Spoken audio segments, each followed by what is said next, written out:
Naalala nyo pa ba mga kabas ang batang babae na ito na ating ring na i-featured sa ating channel na isang prospect na makakapasok sa WNBA o ang Women's National Basketball Association, kung saan ang babaeng ito ay ang kauna-unahang Pilipinong babae na makakapasok sa pinakamataas na liga ng basketball, at ang babaeng ito ay anak ng dating PBA legend na si J.R. Reyes.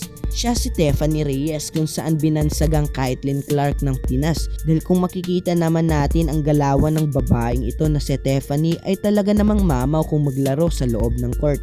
Mapapaisip ka na lang kung babae ba talaga ang naglalaro sa loob, dahil may handles talaga at athleticism, higit pa dyan ay may shooting din ito. At ngayon nga mga kabas, kamustahin na nga natin ang improvement ng batang ito na patuloy pa rin nagtitraining sa USA. At hindi lingid sa ating kaalaman, ang USA ay isa sa pinakamagandang training camp dahil marami na itong naiproduce ng mga sikat na NBA players. Kaya't hindi malabo na itong si Stephanie Reyes ay makapasok sa WNBA.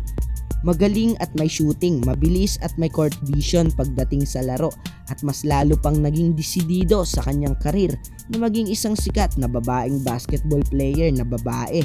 At nag-aaral nga ito mga kabas sa UNCW, isa sa mga top 100 university sa mundo, at naglalaro nga doon mga kabas itong si Stephanie Reyes na katatapos lang ng kanilang 3 days camp. At kung magtuloy-tuloy pa ito mga kabas ay baka ito na ang makakapasok sa pinakamataas na liga sa susunod na mga henerasyon.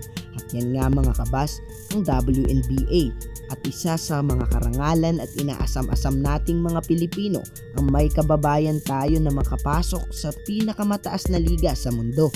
Patuloy nga nating suportahan ang batang ito na si Stephanie Reyes sa kanyang journey sa paglalaro ng basketball.